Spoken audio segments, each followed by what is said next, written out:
சென்னை ராஜீவ்காந்தி ஹாஸ்பிட்டலில் வாரத்தில் 2 நாள் தான் டாக்டருக்கு வேலை பார்க்குறாங்க.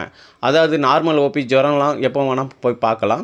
இந்த இருதயம், கிட்னி, கல்லீரல், நுரையீரல் சம்மந்தப்பட்ட மூளை சம்மந்தப்பட்டவன டாக்டர், நரம்பியல் டாக்டர்ஸுக்கு எல்லாரும் வாரத்தில் 2 நாள் தான் வேலை பார்க்குறாங்க. திங்கக்கிழமை பார்க்குற டாக்டர் வியாழக்கிழமை பார்க்குறாங்க, செவ்வாய்க்கிழமை பார்க்குற டாக்டர் வெள்ளிக்கிழமை பார்க்குறாங்க. அடுத்து புதன்கிழமை பார்க்குற டாக்டர் அடுத்து சனிக்கிழமை தான் பார்க்குறாங்க. இந்த பேஷண்ட்டுக்கு ஏதாவது நடுவில் சீரியஸ் ஆச்சுன்னா போய் டாக்டர்கிட்ட வரிசையில் இருந்து உட்காந்து பார்த்தோன்னா, நீங்கள் வந்துட்டு புதன்கிழமை பார்த்துற டாக்டரை பார்த்துருக்கிறீங்க, நீங்கள் வந்துட்டு அதனால் நீங்கள் அடுத்த சனிக்கிழமை வந்து பாருங்கள், அடுத்த புதன்கிழமை வந்து பாருங்கங்கிறாங்க. இல்லைனா திங்கக்கிழமை வந்து டாக்டரை பார்த்தாங்கன்னா அடுத்து நீங்கள் வெள்ளிக்கிழமை வந்து பாருங்கள் அப்படிங்கிறாங்க. இந்த மாதிரி பேஷண்ட்டை வீட்டுக்கு திருப்பி ரிட்டர்ன் பண்ணி அனுப்பிவிட்றாங்க. அவங்க வந்து ஒரு கல்யாண வீட்டுக்கோ இல்லை பொண்ணு பார்க்கவோ அங்கே வரல, ரொம்ப வியாதியில் முத்தி போய் கஷ்டப்படுறவங்க, ஏழைக தான் அங்கே வராங்க. அவங்கள இந்த மாதிரி ரிட்டர்ன் பண்ணி அனுப்பிவிடுறது அது ரொம்ப தப்பான காரியமாக இருக்கிறது.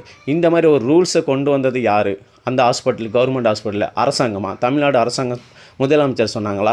இல்லை மத்திய அமைச்சருங்க சொன்னாங்களா? யார் சொன்னா? இந்த மாதிரி ரூல்ஸ் எடுத்தது இல்லை டீன்கள்லாம் தெரியுமா? யார் இந்த மாதிரி ரூல்ஸ் கொண்டு வந்தான்னு எங்களுக்கு தெரியணும்.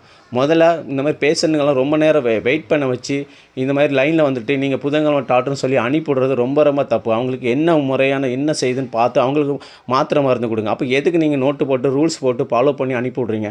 அந்த எழுதியிருக்கிற மற்ற டாக்டருக்கு எழுதுறது அவங்களுக்கு பார்த்தா படிக்க தெரியாதா? அதில் ட்ரீட்மெண்ட்டை பற்றின எழுதியிருக்குது.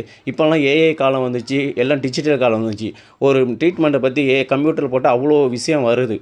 அப்படி இருக்கும்போது பொதுமக்களே விழிப்புணர்வாக இருக்கும்போது இந்த டாக்டருக்கு ஏன் மந்த புத்தியாக இருக்கிறாங்கன்னு தெரியல.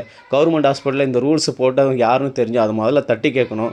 அது பொதுமக்கள் வந்து ஒவ்வொரு பொதுமக்களும் டாக்டர் பார்க்கும்போது கேளுங்க, இல்லை 104க்கு கம்ப்ளைண்ட்